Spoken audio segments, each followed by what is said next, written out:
الأنبياء سيدنا محمد وعلى آله وصحبه أجمعين. اللهم صل وسلم وبارك على سيدنا محمد طب القلوب ودوائها ونور الأبصار وضيائها وعافية الأبدان وشفائها، وصلى الله وسلم وبارك على سيدنا محمد كلما ذكرك الذاكرين وغفل عن ذكرك الغافلين. Firstly, with regard to today's subject, the anniversary of the passing away of Allama Khadim Hussain Rizvi rahimahullah ta'ala. Remember, the title Allama, even though it's commonly utilized by people, it's a noun of exaggeration which entails vastly learning. So when you describe someone as an Allama, it's a sufficient title. When you say an Allama, it means very learned. Many of you would be unaware that I actually met Allama Khadim Hussain Rizvi rahimahullah ta'ala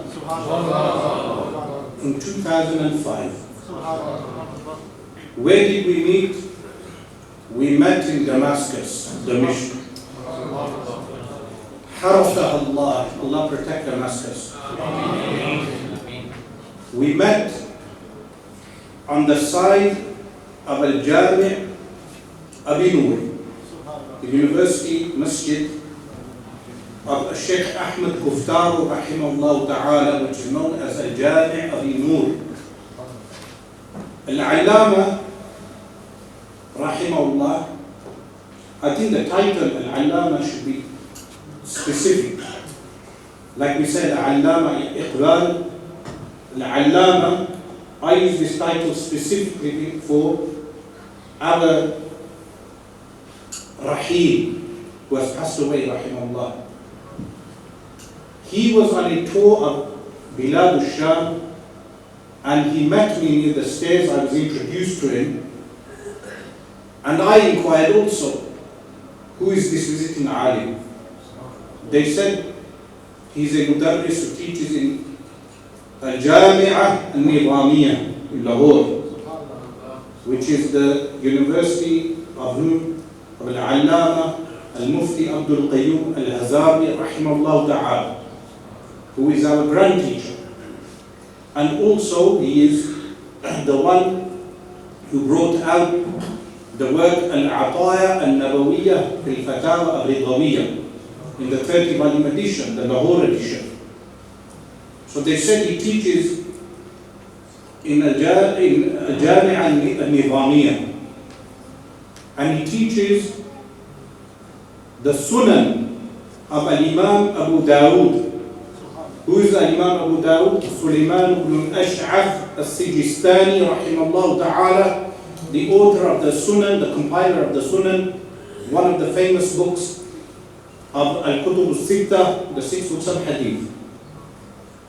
So he said to me at that time, tell me where will I be able to purchase commentaries on the Sunan of Imam Abu Dawud.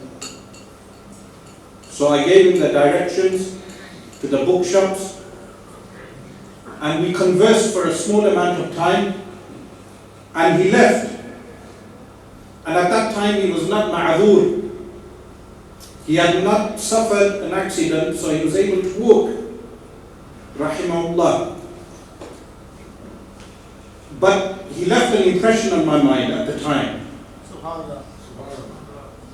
Later on, a second incident, which many of you will not be aware of also, is that in 2020, 2 years ago, April 2020, I looked at my phone and there was missed calls from Pakistan.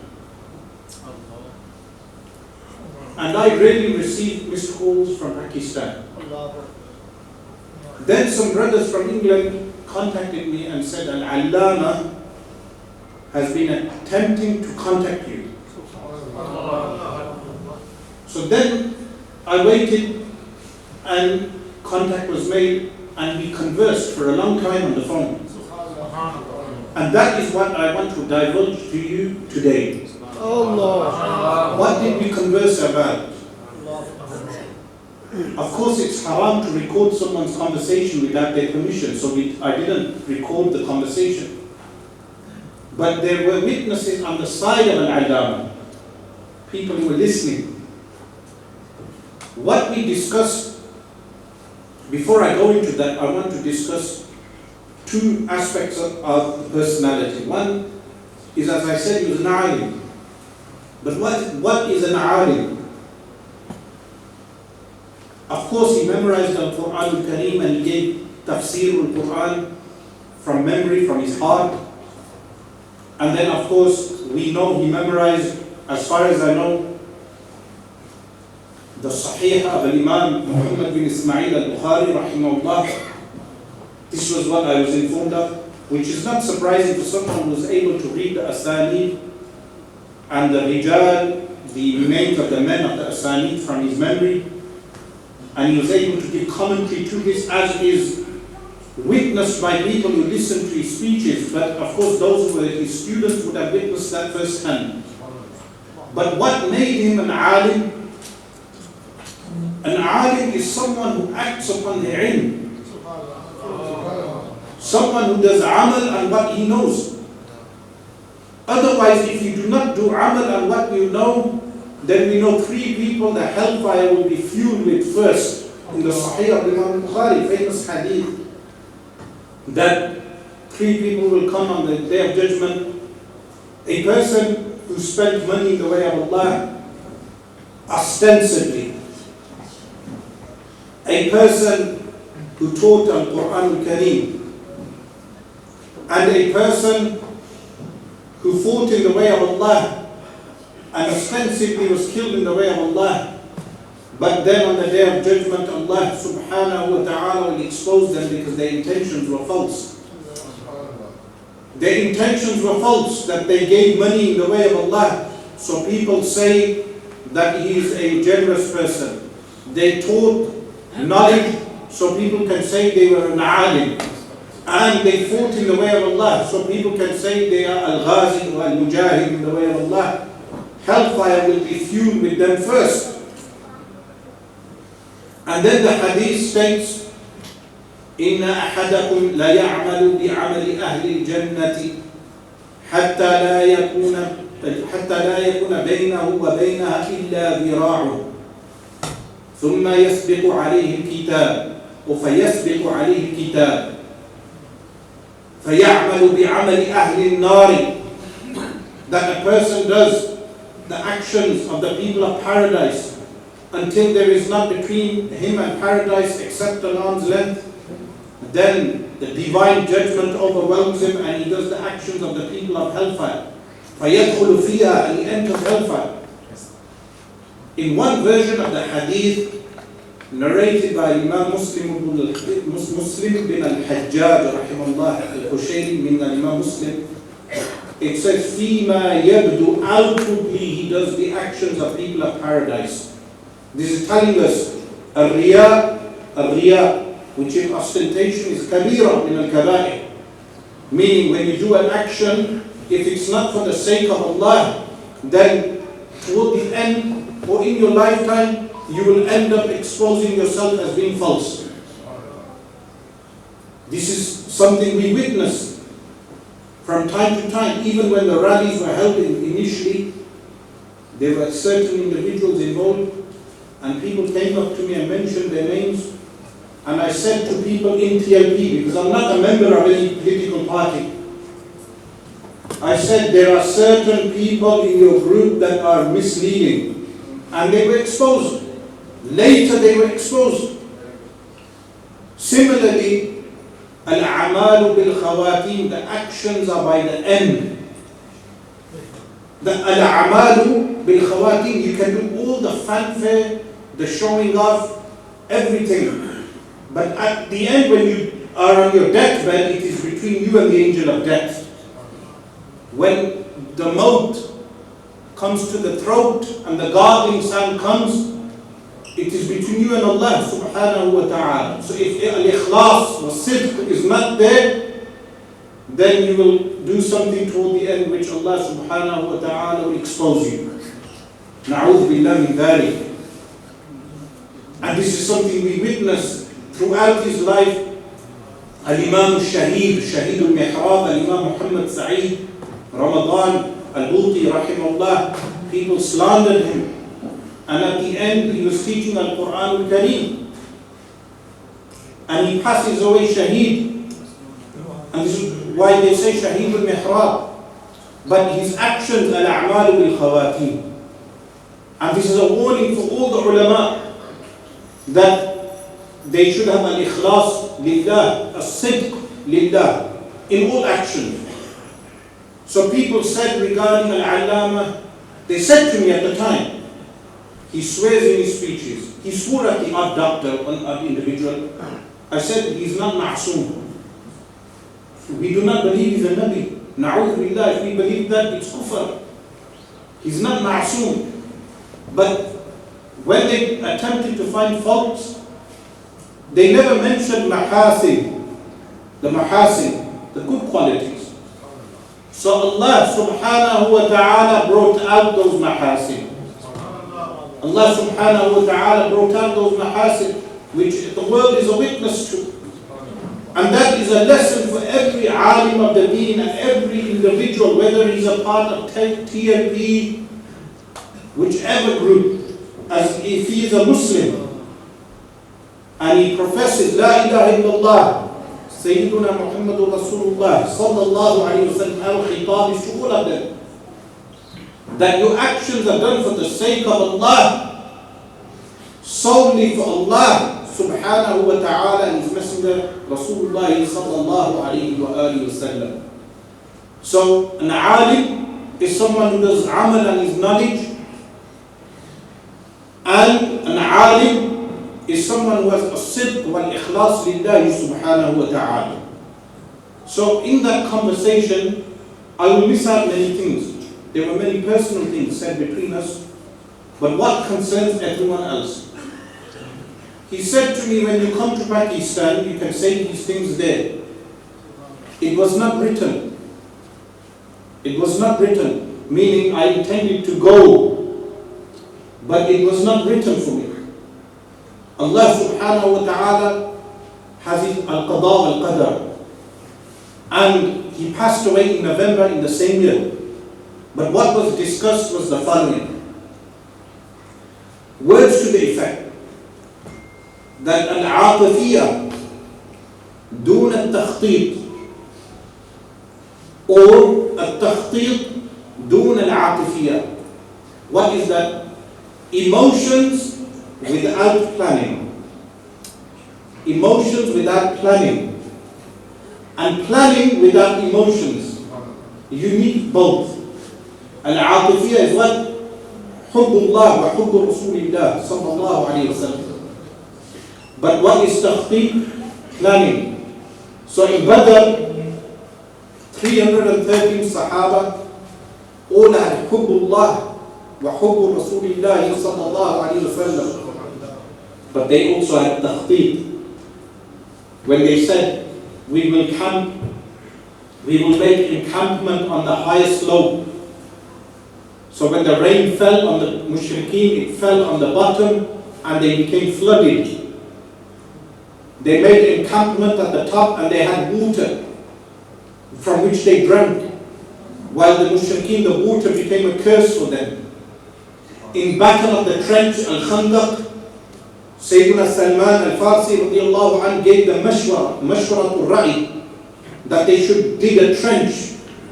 And Jabal al-Ayr and Jabal al-Uhud and al-Harratul Sharqiyya and al-Harratul Gharbiyya, this will be a natural defense of al-Madinah al-Munawwar, planning. When Sayyidina Umar radiallahu anhu said, when I send out armies, I plan sometimes even in my salah. That takhtit, planning is something essential. So he said to me, what is your view? In which direction should we go? And this is something for the members of TLP, but all Muslims in general. I said we need to show the Muslim world the benefits of Islam in terms of its economy, al-iqtisad. Because today Muslims suffer from poverty and a division between the rich and the poor.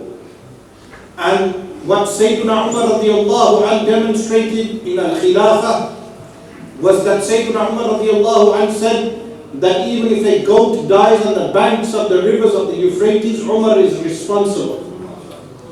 Today, we see the division of the elite classes in Pakistan and the poor.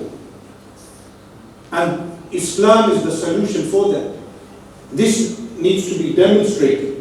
But the second aspect that was discussed was that Pakistan being a divided society, but not only Pakistan, this is found in Turkey, Egypt, various countries. If you know of those societies, you will know that there is a division now between secular-minded Muslims and Muslims who want al-Khilafah,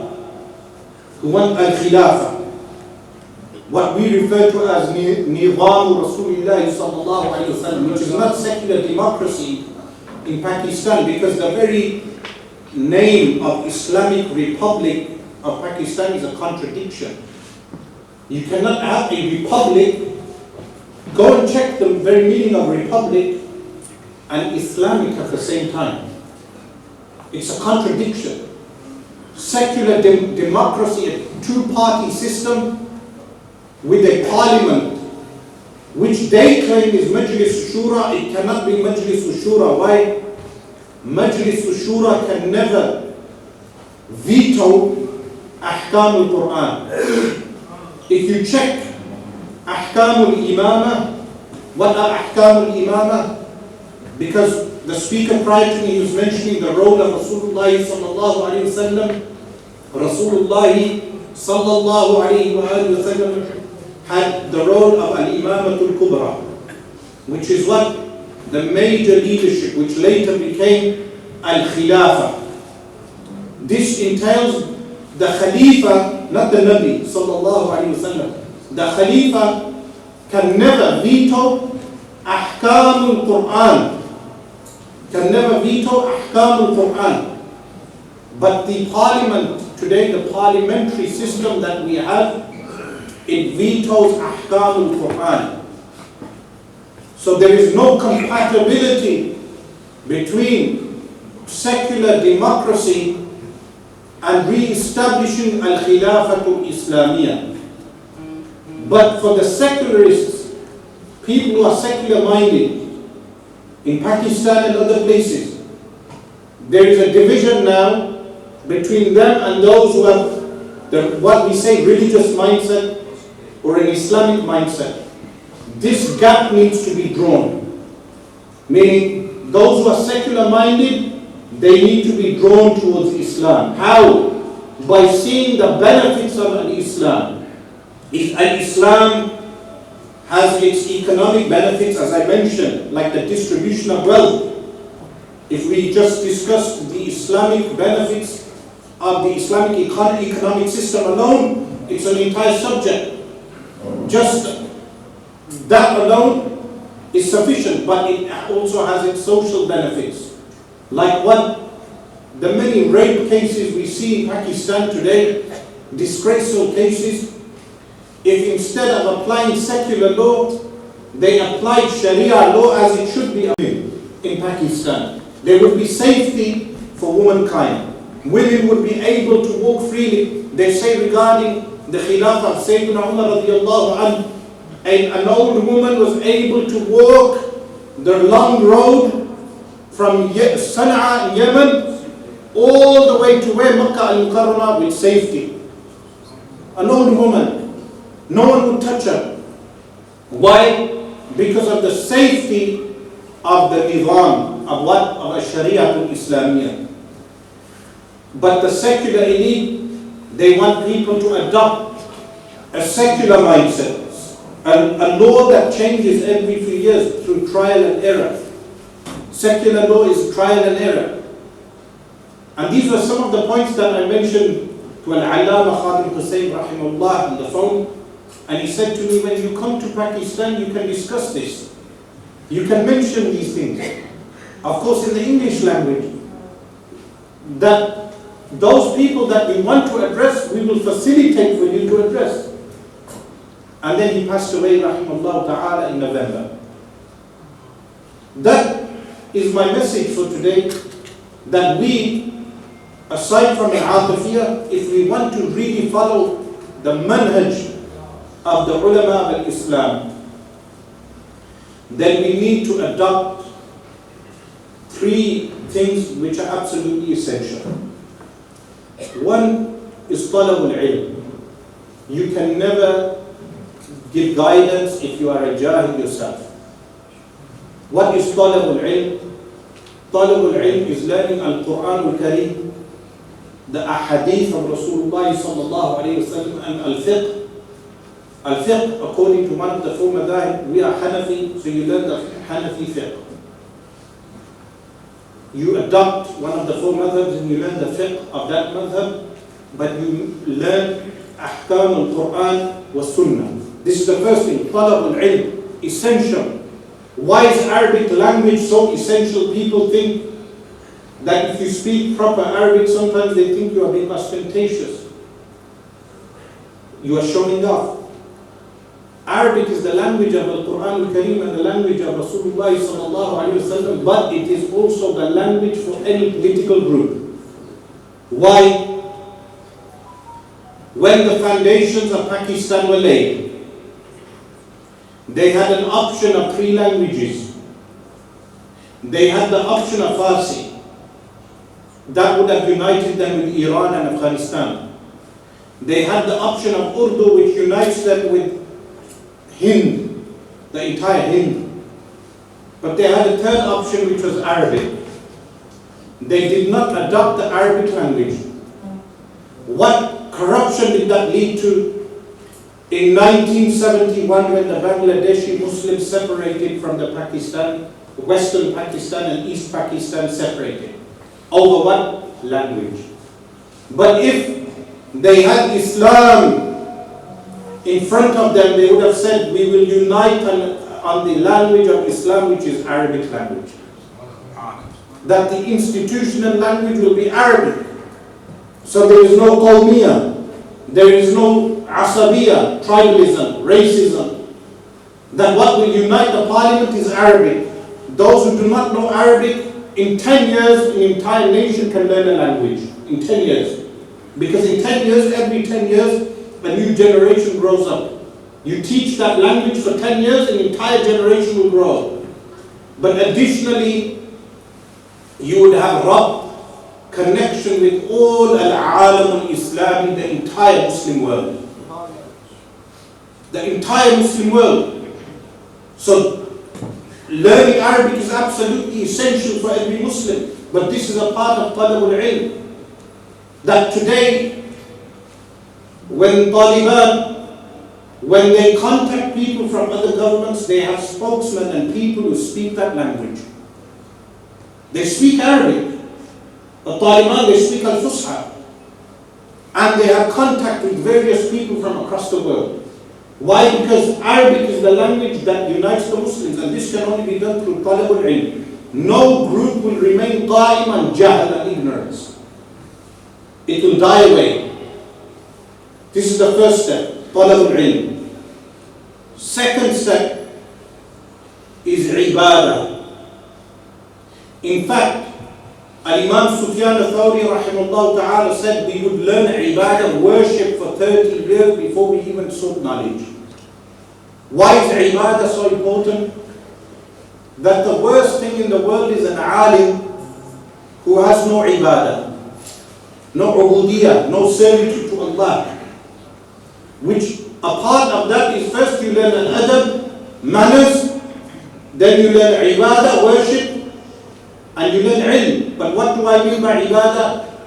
That a jama'ah, a group will never be successful if the members of the jama'ah are not trained qiyamul layl. If they are not trained tahajjud. If they are not trained salatul awwabin. if they are not reciting Surah Al-Mulk every night, if they are not reciting Surah Al-Waqi'ah every night, if they are not reciting Al-Quran Al-Kareem every day, like Shaykh Ahmed Habbal rahimahullah ta'ala. By the way, this is another connection between myself and Allama. Allama Khadim Hussain, when he visited Syria, he visited my Shaykh, and he mentioned them in his speech also. Shaykh Ahmed Habbal, Shaykh Shukri Al-Luhafi, and numerous other Mashaykh. These were my Mashaykh. And he visited them. But Shaykh Ahmed Habbal rahimahullah, all day he would recite Al-Quran Al-Kareem. So no jama'ah will ever be successful if they are not engrossed in ibadah. Like if the jama'ah is engrossed in ghiba, backbiting, or namima, tale spreading, or zina, fornication, or gambling, or usury, a riba, or any one of these vices, then what will happen?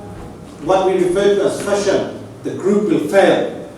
You will wonder why the group fail? Because they have not established ibadah to Allah subhanahu wa ta'ala. This is the second essential step. The first was what? Al-ilm. The second is ibadah, abandoning vices. The Mujahideen,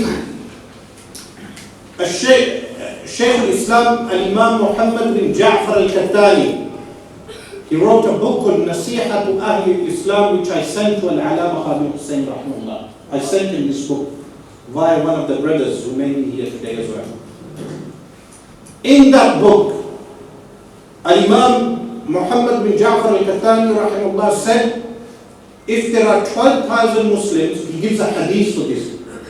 If there are 12,000 Muslims in an army, those Muslims can never be defeated. If they are defeated, it is because of sins. When Sayyidina Umar radiallahu anhu wrote to Amr ibn al-As radiallahu anhu in Egypt, they didn't conquer the city of Iskandariya. They went at Fajr time. They conquered it in the evening. Sayyidina Umar said, you should have conquered the city by Dhuhr time. It seems to me that you did something, people in the army did something that slowed down their victory. What does that mean? It means if there are 12,000 Muslims in an army and they are not achieving victory, it is why? Because they are sinning. They are not doing ibadah. If they are not praying, now Imam Muhammad bin Ja'far al-Kattani's grandson, Sayyid Fatih al-Kattani, rahimahullah, he said to us as a nasiha, never abandon your salah in jama'ah. He gave some nasaih. One was, meaning we cannot do this all the time in this country, but he was strict on praying salah in jama'ah. That if you are not establishing your deen by praying 5 times a day, by salatul tahajjud, qiyamul layl, awwabin, reciting Quran, dhikr, adhkar, remembrance of Allah subhanahu wa ta'ala, avoiding sins of the tongue, and avoiding sins of the private parts, and avoiding sins of the stomach, then your jama'ah, any group, will never be successful. Yes? So the second rule is what? Ibadah. Then the third stage is the stage of conveyance. Conveying the message of Islam. When you have the first two pillars are strong and firm, that the people are talabatul ilm, they seek knowledge, and they do amal, their conveyance, when they convey their message, their message will have an impact. Like how today we have rulers that people complain about those rulers. And Imam al-Hasan al-Basri rahimahullah ta'ala said that the rulers, when they punish a people, it is because of their sins. And in one hadith, a hadith which is weak but the meaning is true, كَمَا كُنْتُمْ يُوَلَّ عَلَيْكُمْ, as you are, those type of leaders will be placed over you. But what happened? Al-Imam al-Nawawi, Yahya bin Sharaf al-Nawawi rahimahullah ta'ala, he went to see Al-Malik Baybars, rahimahullah, Sultan Malik Baybars. And Sultan Al-Malik Baybars had taken the waqf land, endowment land, waqf land, and utilized the land. And Imam An-Nawawi rahimahullah went to reprimand him. And when he went to reprimand him, there was the hide of a tiger on the wall. The hide of a tiger on the wall. And Imam An-Nawawi rahimahullah said, if you do not obey the command of Allah, then Allah subhanahu wa ta'ala will subjugate this cat upon you. And they say Al-Malik Baybars rahimahullah, he became frightened. And Imam An-Nawawi rahimahullah left. They said to him, why did you become frightened? He said that when Imam An-Nawawi rahimahullah pointed at the hide of the tiger, I saw a tiger coming towards me as if it would consume me. This was the effect of the wa'ad of Imam An-Nawawi rahimahullah. People wonder why ulama have an effect in their wa'ad. It is because they act upon what they know. Those ulama that they had ta'thir, an effect in their tongue, they did amal of what they preached. So when a jama'ah, a group acts upon their knowledge, they will have an effect with their tongues. That you had ulama like Shaykh Abdul Hamid Kish, Allama Khadim, that the general of a country saluted him, acknowledged him. Why? Because his tongue had an effect. Why? Because he acted upon his knowledge. Firstly, he had knowledge. Secondly, he acted upon the knowledge. Lastly, I would say, before finishing, there are groups of resistance in Palestine today that they make their members memorize Quran, ajza of the Quran. You cannot join the group until you memorize the Quran. Then they make you pray your Salatul Fajr in the masjid regularly. Then they make you do different acts until they realize this person has reached a stage of credibility. Then they allow him in the group. And those groups have an effect. Those groups have an effect. And similarly, all Muslim groups who are working for the deen of Allah subhanahu wa ta'ala, from Ahl Sunnati wal Jama'ah.